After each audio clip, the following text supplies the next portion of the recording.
you shove things away into a closet in your brain. I mean, that's exactly what he said. And I liken it to how I clean the house when people are coming over, and you pick up everything, and there are things that you don't know. You don't know what to do with everything. You know where some stuff goes, but you don't know where everything goes. And so you put the other stuff that you don't know where to put it in the closet. Yeah. And you don't go and clean out the closet No, afterwards. no, It you don't. stays in the back of the closet, and you keep on doing that when stuff comes along that's you don't know what to do with it. So you shove it in the closet until at some point, and I'm thinking everybody's shaking their heads yes when I say the closet door or the junk drawer starts popping open because you cannot shove one more thing in it, Yeah. and stuff starts spilling out. Hmm. And he said, that's exactly what happens in your mind. I never give up. I never give up. I never give up. Hi guys, welcome back to Neff Inspiration, a show on YouTube and as a podcast with me, your host, Stefan Neff. Today I've got a fellow author with me, Linda Knipe. And Linda is close to my heart. We have worked in the past together on the beautiful, beautiful book, Depression Lied to Me. And her story has touched my heart in the past, and it was an honor and privilege to work and write with her. And Linda has continued to be out there as a beacon of hope, as a source of light for people in the darkness, because she has released her new book, and her message to the millions out there is so clear. There is hope, there is help, and we are often our worst enemies when it comes to dealing with the challenges that life throws to us. So I can't wait to have her back on my show. Linda, welcome. Oh, thank you, Stefan. It's really a privilege. It's a privilege to be here talking with you again. I was so touched when you asked me to be an author in your book, Depression Lied to Me. Um, yeah, and I'm just really happy to be here talking about my book again, and that there's life on the other side. And isn't it, you just said you're happy to be here. So let's look at that. You're happy to be vulnerable, to speak in front of hundreds and maybe thousands of viewers here about the worst times in your life. Hang on, hang on. This is such a bizarre, such an oxymoron. Who is happy to talk about misery? Most of us are trying to run away from it.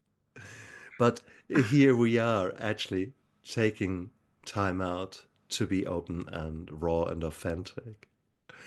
Are you nervous? Are you nervous every time you talk about your story? Because there's shame and Uh, guilt.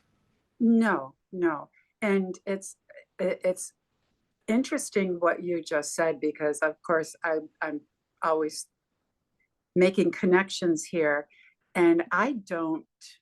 It's not difficult for me to talk about stuff in my past, Uh-huh. but it's difficult when you're in it. When you're in the middle of your difficult stuff, your brain is just chaos, and it's really hard to talk about, and it's hard to be vulnerable. You're afraid of being judged. I already, there's an end to my story, the memoir that I wrote, and it's why I wrote it, um because I persevered for a very long time to get to the the happy conclusion.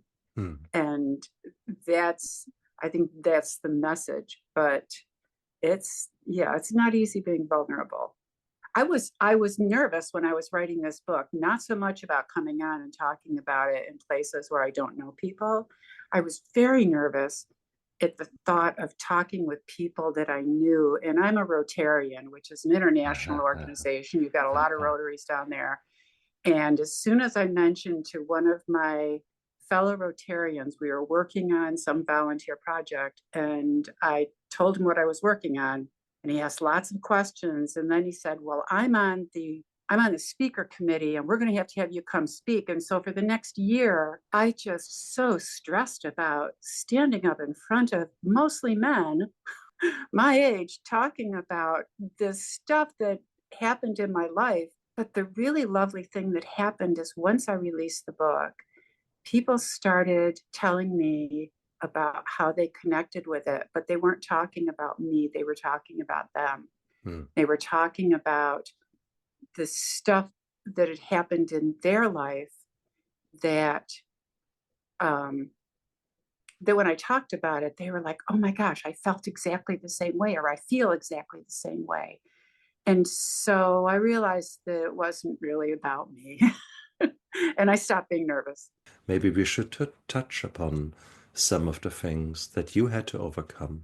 What was, with hindsight, the most challenging thing for you to overcome? There were probably a number of things that were going on at the same time. I do what a lot of people do, and I think it's why the book is important. I was always a barrier. If emotions were uncomfortable, I buried them. I kind of grew up that way. You know, I had a really, for the most part, a very happy life. But my grandmother, that was like a second mother to me, died in a fire when I was 11. I buried that. I did not let myself cry and carry on. I was the little adult and I buried those emotions. Although I think I had some trauma. I remember breaking into a cold sweat every time I would hear sirens. So I grew up kind of burying anything bad that happened. And then when I was in my mid-20s, my apartment was broken into when I was living on my own, and I was raped. I buried that and moved on. I mean, there's a whole story to, you know, the legalities and everything of that, but I just moved on with my life and I got married and had kids and was working and things were okay. But I started back at college and graduate school for counselor education. It was triggered during my first class with PTSD, which was a lot of really strange, intrusive symptoms and feelings that I couldn't deal with. And so then I had to deal with it. But I will say, when I'm talking to people and I talk about burying emotions, that I see heads bobbing up and down in the group of people. Like everybody does it. Yeah. You just try to run away. You just bury your feelings and create a complete alter ego that is very bulgy and very, in my case, I guess a little bit macho, but in a kind of 80s macho, which was very much accepted and in which I was very successful. There you go. Yeah. What was your alter ego? What was the mask that you put on? Oh, the mask of perfection. Oh, yeah. Okay. The people pleaser, the you know, you do everything just right. I'm still you know, if there are rules, I'm following the rules, and I laugh at myself now when I realize that I'm doing it. Like when there are instructions, I still have to follow them to a T, and it's just silly. I've always been like that, but I was also, as I said, the oldest daughter and the second oldest in a family of 8 kids. So, and I was one of the first children in the larger family to be born. And so I was on a pedestal. I was very helpful. I was a very good girl. And the alter ego is that you're this perfect little princess up on the pedestal. I mean, my aunt used to call me the pretty princess. That's a lot, because when you're on the pedestal and you're grown up that way, it's really hard to stay on the pedestal. And of course, sooner or later, the hormones get haywire and the puberty kicks in. And so often in people who are people pleasing, they then lash out. Was there a story of you becoming the rebel? Not that my parents saw, but I moved very far away from home. Oh, yeah, exactly. So I could live my life. I could live my life beyond the boundaries of what I felt I was supposed to do. So yeah, I guess. And that is normal, isn't it? Yeah, And I mean, still professionally, I was a really good employee. I worked mm. for a magazine. I worked as a social worker for a while, and I was really good at what I did. But I had a lot of fun with my friends, and Enough said. uh, no, and but that is so normal. But was there ever a temptation for you also to use maybe drugs or maybe alcohol? I mean, the yeah, 70s, well, 80s, 90s, they were yeah, relatively oh free yeah. environments. Yeah, I don't know how much I want to say because in the 70s, when I was hitting my teenage years, drinking age here was 18, Right. and I looked older, and I was the good girl. And so I always went out at 16 with my brother and his friends because they would get in less trouble if I were with them. Only because when I got older, I was still I've always still been kind of timid about following rules, but yeah, there were things that I dabbled in. Well, it's funny, I never got into really heavy use. Like I tried things, like I was at a wedding one time and, you know, snorted a line of speed. And I would probably take half of what anybody else was taking because I was so nervous about it. Right. And I remember there was one time when I tried cocaine and I wanted to try it because that was what like lawyers and professional people did. But I would take like half of what everybody else would lay out. And I remember thinking people would talk about the euphoric Mm. feelings. And I would think to myself, this is kind of how I feel most of the time because I was just a really happy person. Tried Int- it. I tried it because I was curious, but you know, it was like I was also timid about it. I was like, I don't want to get into trouble here. Okay. Interest following rules protected you to a certain degree from lashing out and doing Oh yeah, things that maybe you later would have regretted. How yeah, interesting. Having yeah, said that, also interesting that there was not the dopamine rush that you normally associate with the first use, or at some stage, one event that really anchors into your memory. Oh, drugs are good, alcohol is good, sex is good, whatever the addictive behavior then becomes is yeah, typically laid down with a very strong dopamine rush and a rearranging in your memory system.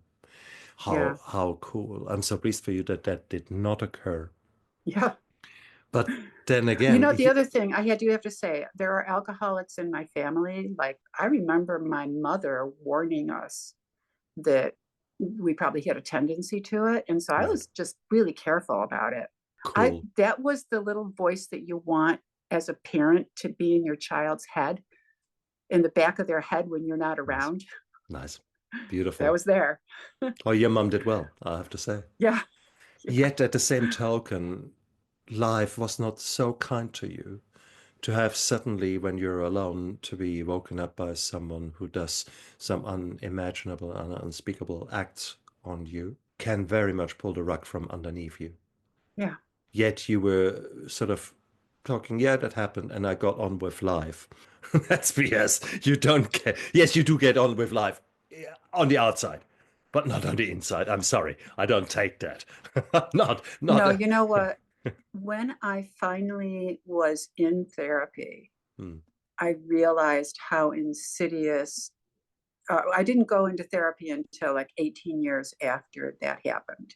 I had my three kids, my marriage was in trouble, and I was working full time. I was in graduate school. It was just like just so much going on in my life, and I realized how insidious that event had been to kind of change the way that I related to people and my husband. And there were a lot more needs to be in control. Realized that as I was in therapy. very interesting because it's the same with me. I'm recently redoing insurances, and the thing came up on insurance, health insurance. I had never laid or exposed that I had been assaulted and that I had PTSD. Because when I took out the insurance, I didn't have a PTSD as far as I was concerned. I Right. was a successful man. I had, it was not even really on my radar. If it was on my radar, it was in such a form that I say, here, look at me. I have gone through that. Look at me. I'm a hard Hmm. man. Um, Yeah, and exactly. yeah, and that was so bizarre because now my insurance broker came back and said, "Well, you really have to. Did you really not know?" And it was these kind of questions of doubting, how the hell can you not know when you were assaulted? When in reality, we create mental constructs that protect us, that help us compartmentalize, that help us push things away and bury them, as you had said it, the negative aspects of it, and if at all, just create a different story, which is a Yeah. protective mechanism, isn't it? We create different stories. What was the story that you told yourself about it? Or did you just escape so much that you even completely Oh forget? no. It was a crummy thing that happened in my background, but I'm tough. And Hmm. um it was interesting. And what you're talking about, a lot of people don't have PTSD when something happens, because what you do is you're uncomfortable and you shove it away. Hmm. Well, the way that it was, the post-traumatic stress disorder was described to me first by my professor, because I went and talked to my professor after that class. I spent a couple of weeks of having all sorts of crazy symptoms that I had never experienced before. And I went back to him and I said, "What the heck is going on?"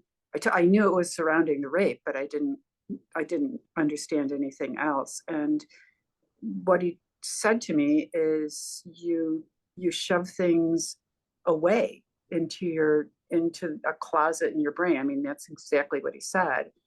And I liken it to how I clean the house when people are coming over, and you pick up everything and there are things that you don't know what to do with everything. You know where some stuff goes, but you don't know where everything goes. And so you put the other stuff that you don't know where to put it in the closet. And you don't go and clean out the closet No, afterwards. no, It you don't. stays in the back of the closet, and you keep on doing that when stuff comes along you don't know what to do with it. So you shove it in the closet until at some point, and I'm thinking everybody's shaking their heads yes when I say the closet door or the junk drawer starts popping open because you cannot shove one more thing in it, Yeah. and stuff starts spilling out. Hmm. And he said, that's exactly what happens in your mind. You're putting things, you keep on shoving uncomfortable stuff into that closet in your mind. Hmm. And then something happens that the door pops open and it's so full that stuff starts spilling out. And that's the crazy feeling, because it doesn't seem to make sense. It doesn't seem to relate to the trauma that you had. It's just stuff. I It's like that. crazy. Oh, I like that. I like that analogy because Yeah, it dawned on me that my flashbacks were never relating to blood and gore of the assault. It was always no, some other bullshit. And I mean, really bizarre things. The way I looked at someone, the way I talked to someone, the way just weird stuff. But I can see that my trunk was rather full. definition. So I was in graduate school when I got PTSD and had to go to a therapist. So I started reading a lot of white papers at the graduate library about PTSD and memory. And one of the explanations of memory that I love is memory is biology combined with biography. So the biology of memory is what your body, the sensations your body has Yeah. when something happens. When you experience something, you have bodily sensations. You hear, see, feel, taste, smell stuff. The experience, you put a narrative to. So you put your words to that, and you put the biology, all of the sensations you felt together with your words, and you store it in your brain. Yeah. And that's a memory. And with PTSD, you don't want to think about it. You don't want to put a narrative to it because it's too uncomfortable to think about. So what you do instead is you just shove all of the sensations into the closet.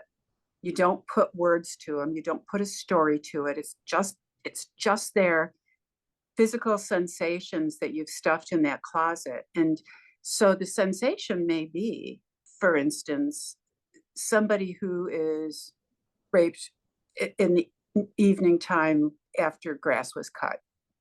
So when PTSD is triggered, it may be triggered by the smell of fresh cut grass.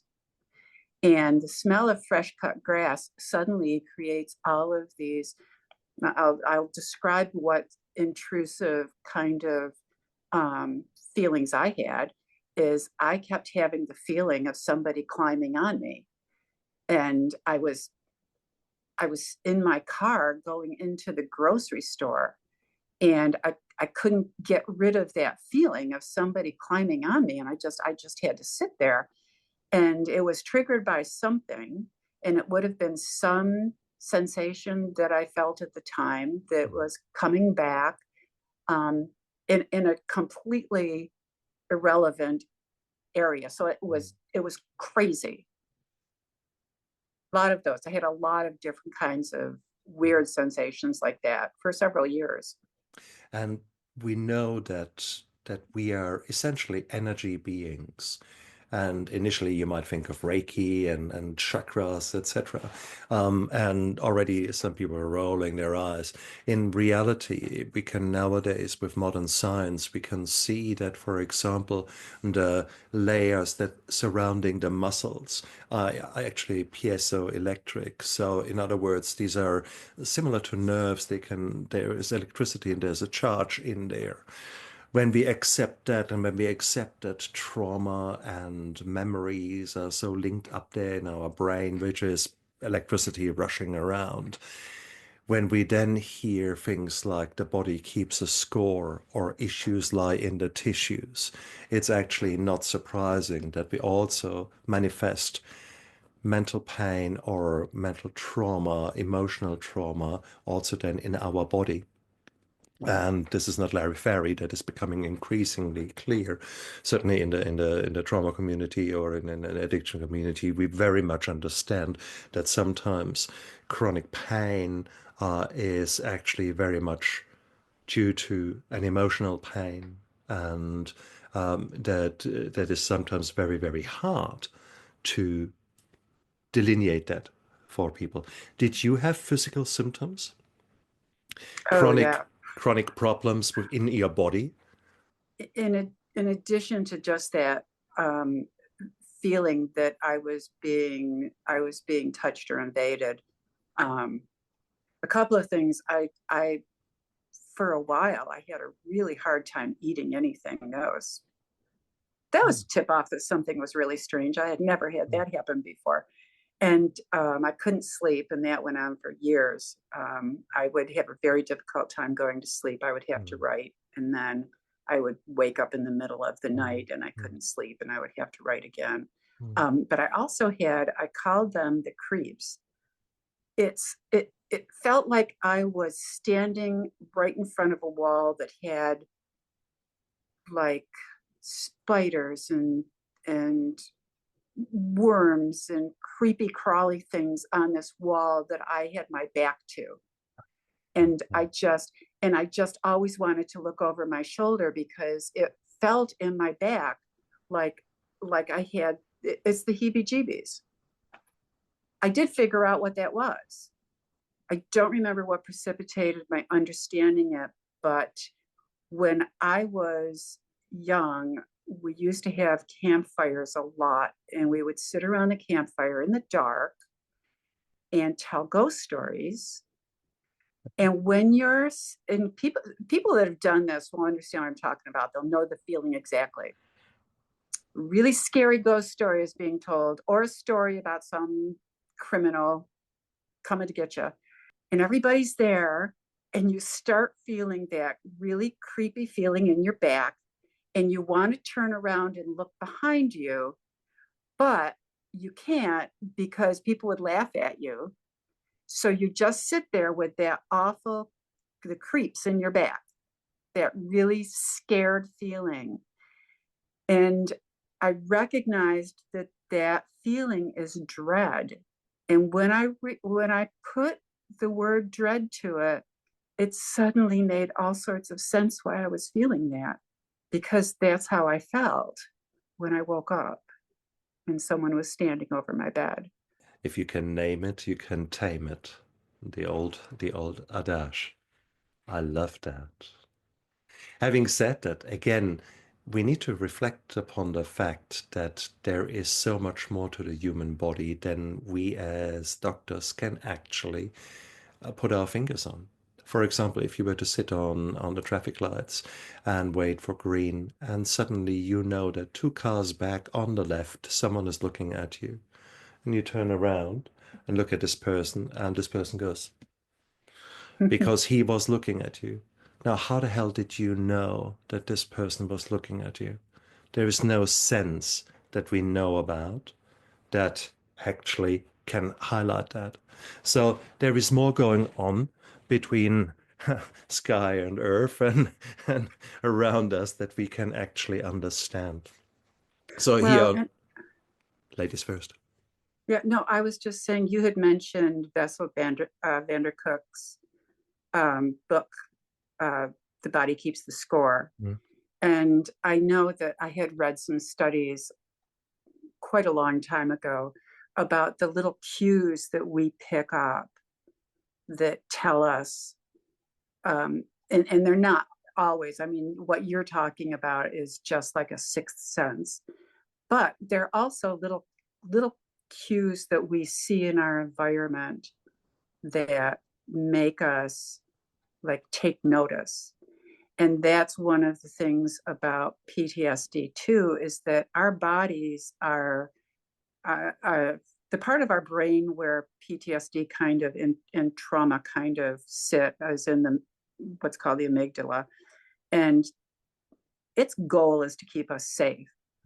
So it every time it picks up one of those cues that something might be off and that it might be dangerous, it does things to us like elevates our breathing and makes us feel like our heart is racing a little bit. And it's doing all of those things to prepare us to either get out of dodge, run, or fight, or something like that. So our brain is taking those cues of something maybe that happened in the past or something that you should be aware of, and it's throwing all of those sensations that feel like strange sensations at us because it's trying to keep us safe. Beautifully said, and you're so right in that. And this is a very powerful system because we as mankind have survived against all odds for a very long time. And it was exactly those kind of survival mechanisms that made us so successful. That also is reflected in the fact that nowadays we've got about 60 or 80,000 thoughts a day, and about 80% of them are negative. You dread things, you're fearing things. So there's always a negativity surrounding us. And since most of us have not learned to question our thoughts or to cross-examine statements that our mind and our emotions tell us, we believe them. They are as real as some clear sensation here. I'm touching wood. Aha, there it's hard. That's fine. I just as much trust that emotion there. There's a dread here. And more insidious, the immediate response is subconscious. You're not aware that your breath hastens, that you start to breathe more shallow, that you're actually constantly running around with high cortisol levels, which do really wreak havoc in your system. So you're so right. There's so much going on there that we are not aware of. And because we are not aware of the trauma, because we have created this powerful, I don't know, I think escape mechanisms, you can call them, or coping mechanisms.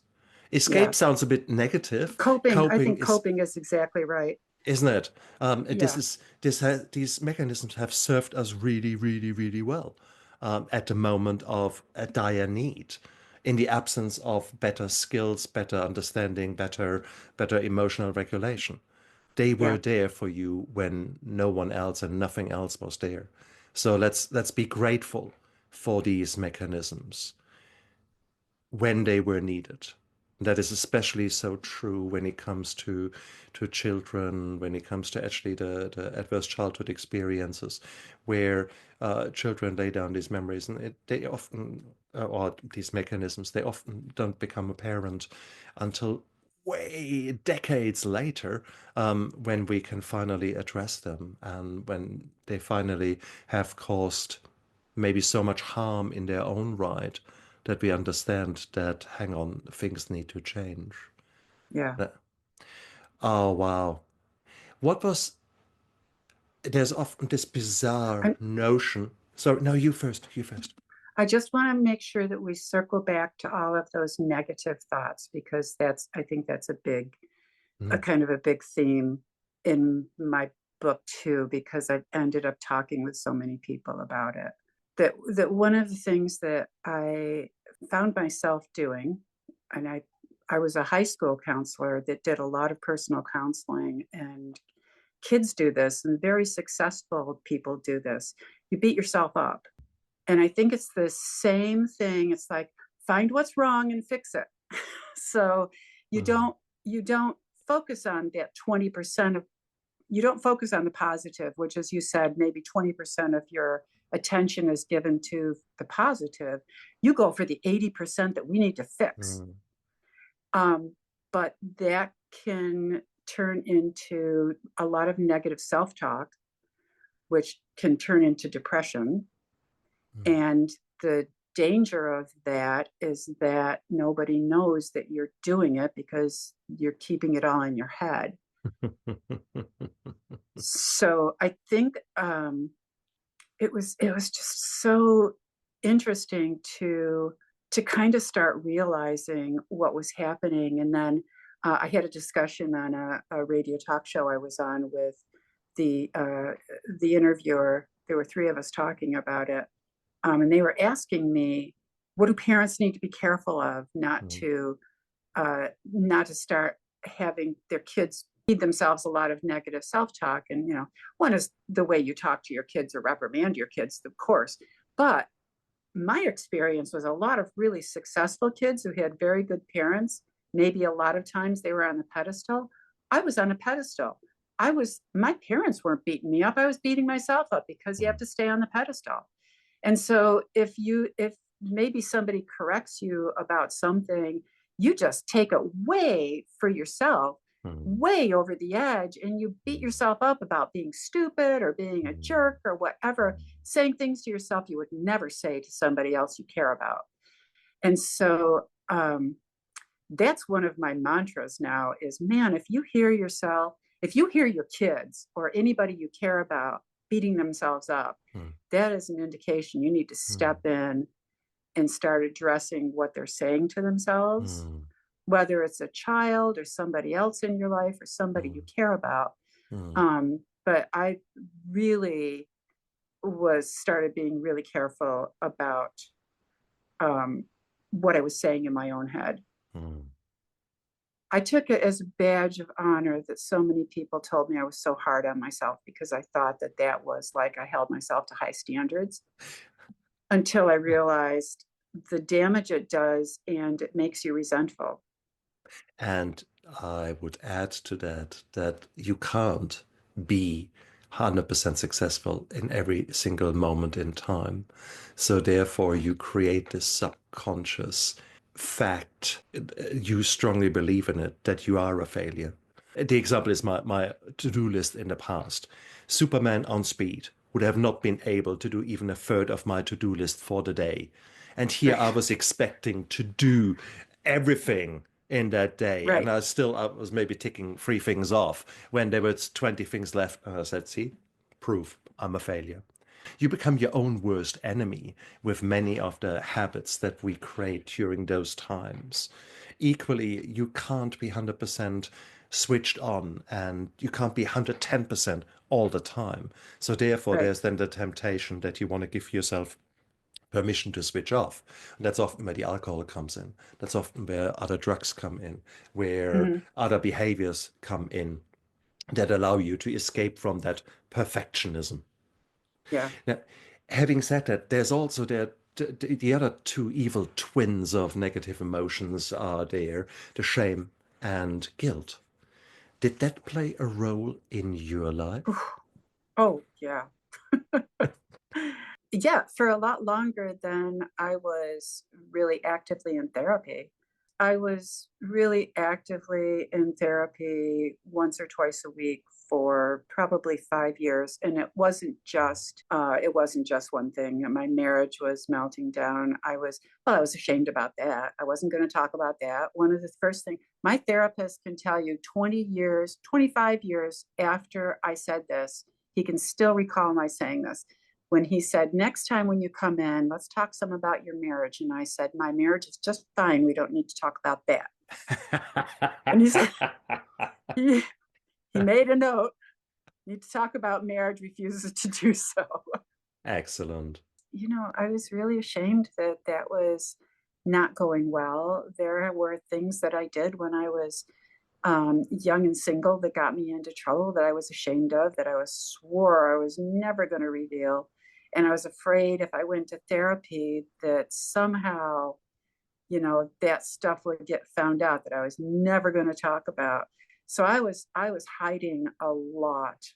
And the kind of the skeletons in the closet, and I guess I would say that I didn't actually ever do anything illegal, but the stuff that I was really ashamed of, that I was afraid might come out, made it really difficult for me to go into therapy Hmm.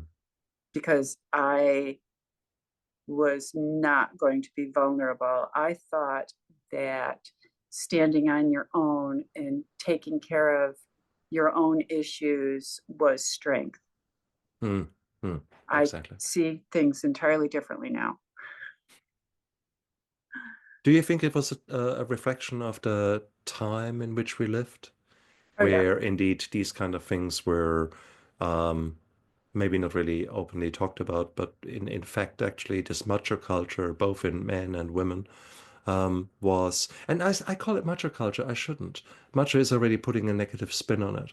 This was the way the people were brought up. And I think there is very much you need to talk about our parents modeling these kind of behaviors and the society valuing these kind of behaviors of being strong and being self-made and being a success and all these kind of things. Well, there are certainly a lot of positive things about having self-discipline, being strong, being Mm, able to take the hard stuff of life, mm, because that's a lot of it. You know, what it's like for people that, I don't want to use the word whine, I think it's overused, but the people that just talk about how tough everything is and they can't stop talking about it. mm. So there's a fine line in between the two. I think that there are a lot of things that you can suck it up and move forward. I mean, I still do, that you can suck it up and move forward. But I think you also need to understand when you need to talk about things. Exactly. But life is So hard. no, Everybody's no, life no is two hard. ways around it. And Yeah. that's the intriguing question for me. What's the Yeah. difference between showing great resiliency and running away? Where do we draw the line? Because I would have described myself as being very resilient for a very long time Oh, yeah. when I Me paid the too. price. So how can we distinguish the positive and strengthen the positive and equally address the much needed the much how can we much neededly address the negative sides of it? I think that shame, embarrassment, the kind of things that you shove away fester, and when you do it. So it all affects your feelings negatively. And the other tip off is, I think, chaotic way your mind feels at the moment, like you couldn't possibly start explaining it. Like, I think part of it might be self-preservation and discomfort, and Mm. part of it is that there's so much chaos in your head, you don't even know where to start, because all of that stuff has gotten jumbled up together and you Sure. don't know how to even start. You can talk about it later on, but when you're in the middle of it, when you need to talk about it, it's really, really difficult. But I think also I'm 70 years old. And at this point in my life, I finally say to myself, you need to find somebody to talk to. Because when I feel myself feeling like I want to hide stuff, I know is when I need to go talk to somebody. When I feel like there's chaos in my head, I know now that I need to go talk to somebody. That's being vulnerable. And I know I need to be vulnerable. But that's been a long time. And I was in therapy 20 years ago. But I'll tell you why, because I met my husband, my second husband, after I was really done with intense therapy. And I was going once in a while. And then I started dating my first husband, and I got a divorce, and I waited a while, and then I started dating. Then I met my second husband, and he was brilliant and just the most wonderful man. And I was still working and doing an awful lot. And so when something went wrong, I would still stuff it, because I would come home and it was like, I do not want to rehash my day. I just want to be quiet, and talking all day. And eventually, like after a week or so, I would start getting flat when I was stuffing things, when I was hiding things that I was ashamed to happened, that I felt responsible for. And my husband would finally sit me down and he'd make me talk about it. Now, my husband was a college administrator and an advisor. So he had done stuff like this all of his life, and he was excellent at it. And he would somehow get me to finally, because I wouldn't even remember what it was anymore. I'd just be flat. I'd be depressed. And we'd talk and talk and talk until finally I'd get to that thing that happened. And he just would have such a practical, non-judgmental perspective on it. It was kind of like, oh, that's life. People do that. And I wouldn't feel judged in the least. And so after a few years of that, I finally kind of stopped harboring the stuff that I was embarrassed about. And then a few years ago, my husband died, but I do that for myself now. I know that I can't keep it in. But these are the lessons you had to learn the really hard way. Yeah. But I mean, you're coming now full circle in your life. You have become, you initially were the victim, then the survivor for a very long time. And then you did all the shadow work, all the emotional intelligence work to come to this point now. And now you are driven by this need to share, and not share for the sharing's sake, but actually to pass on the message. You have found a new Yeah. purpose. So you gave actually a purpose to that trauma, purpose to the negativity, purpose to, you made sense of your life. And I think this is such a beautiful thing. You writing your book would have been so cathartic, would have been so powerful. Because often enough, remember the 80,000 thoughts? They are so nebulous and they're just wishing around up there. When in reality, when you actually force yourself to write things down, even ideally by hand, because there's some evidence that writing by hand even further affects different parts of the brain compared with, let's say, speed typing on or dictating into a phone when you Mm-hmm. write a book. So there is such a power there in slowing down and writing things down, the Yeah. journaling, and Yeah. or writing a book in this case. It was interesting because I was really done with it all. I had a happy life. I was very busy. I was busy in retirement.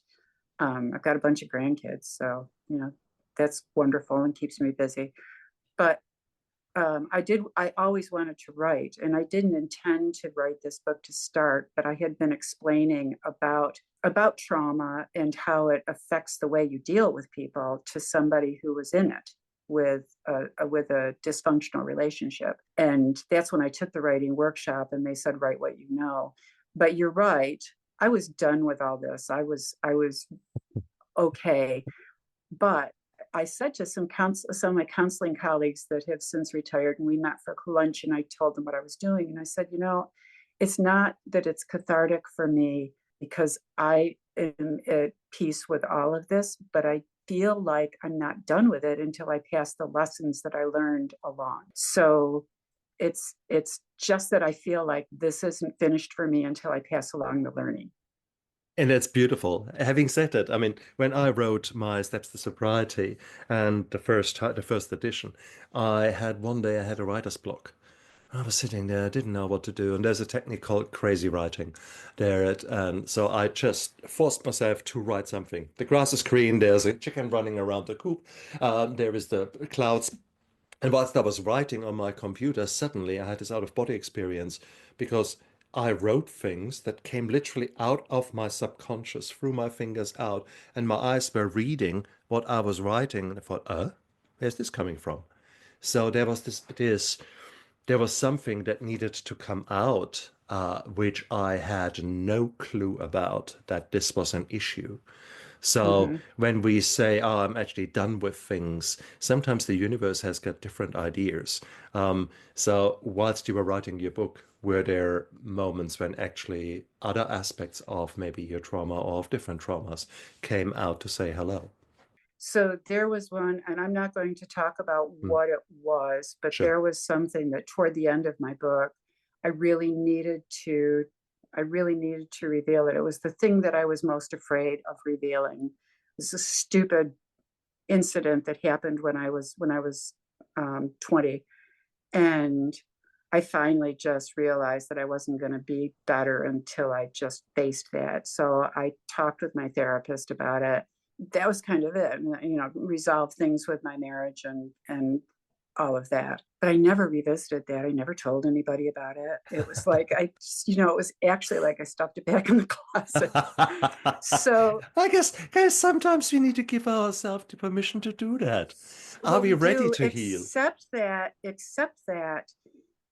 it was related to a date rape, and which is why I just felt so stupid about it, that I put myself in a situation that I did when I was young, that I just and it was just so humiliating to me that I didn't want to talk about it.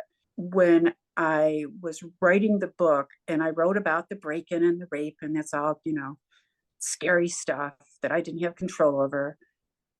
And I get to this, am I going to include this? Mm, I don't want to include this. I don't want to talk about this.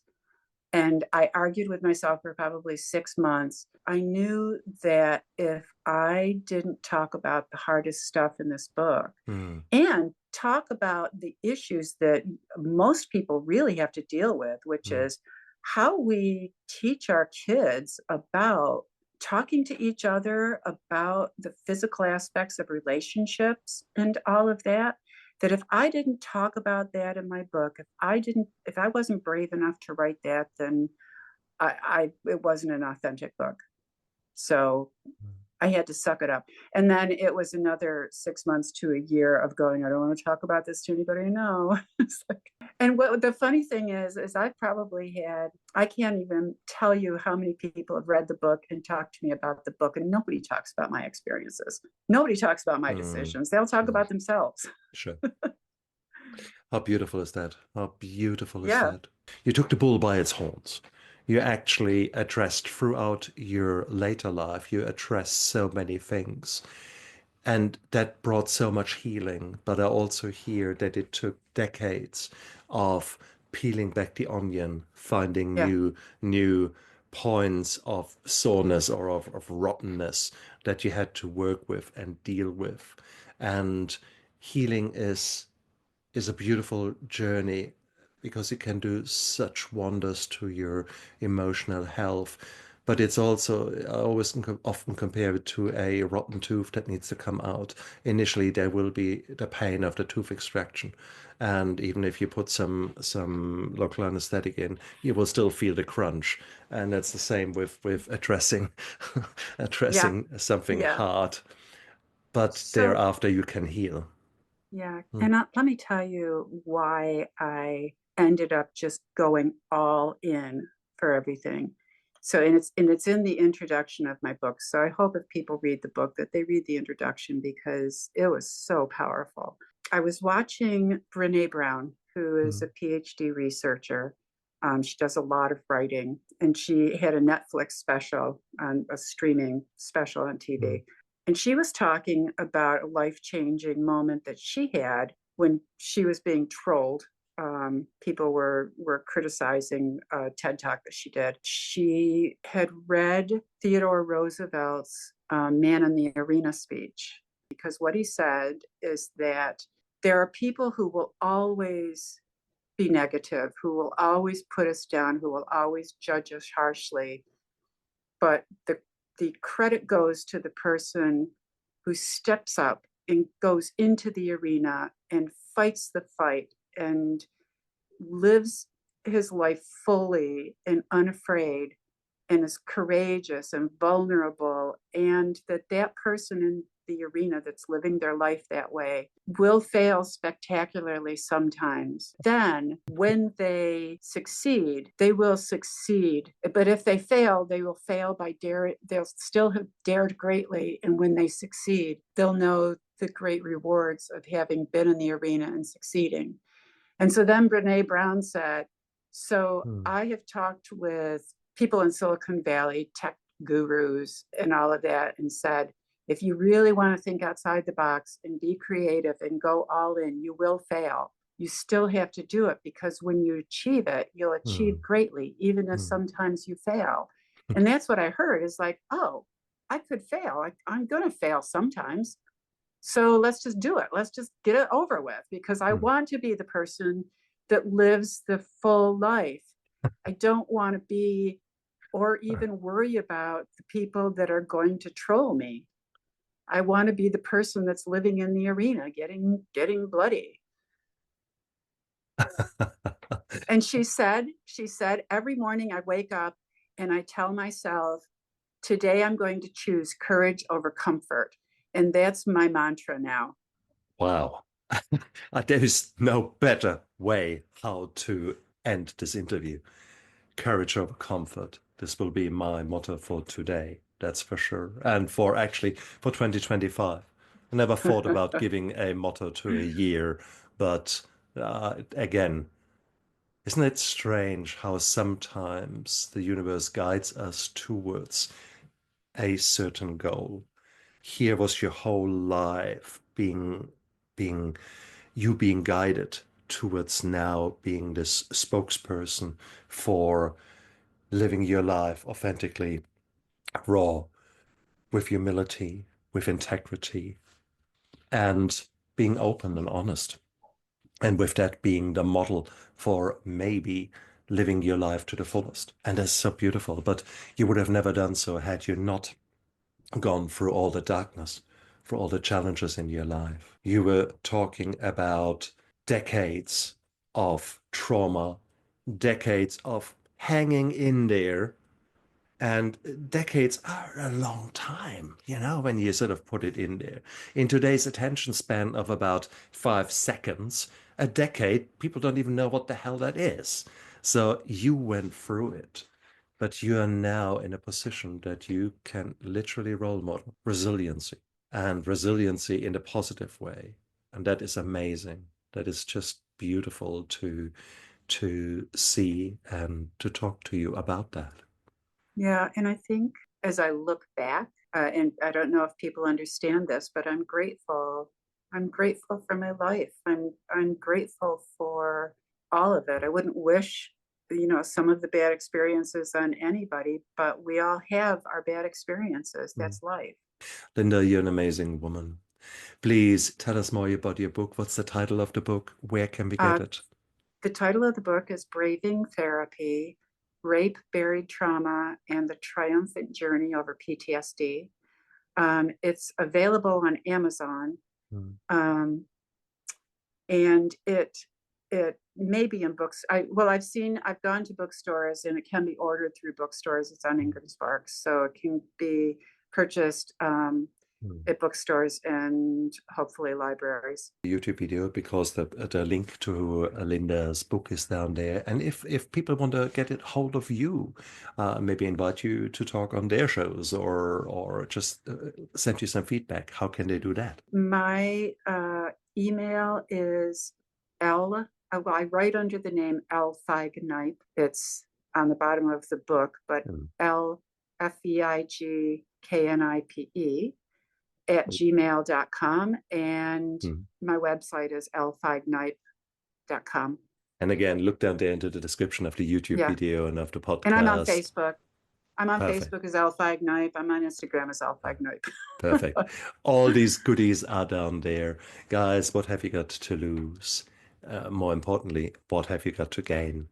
And there's so much there. So check it out. Whilst you're down there in the description, please press the like and subscribe button and tell your friends about this, my show and my amazing guests. And Linda is a classic example, a wonderful, wonderful woman who has gone through hell, but she kept going and is now there to enrich our lives by telling her story. And I'm incredibly grateful. I mean, it has been a privilege and honor to have you on my show again, Linda. You're an amazing woman. Thank you so much for what you're doing. This is absolute great stuff. Thank you. Thank you very much, Stefan. No, it's good. And you guys out there, look after yourself. Live with passion, live with intention, and make the most out of it. Because this is a beautiful life, whatever happens to you. Look for the gratitude, look for the habits that you can create that make you the best version of yourself, because that is a gift that we can learn and cultivate. Look after yourself. I never give up. Bye. I never give up. I never give up.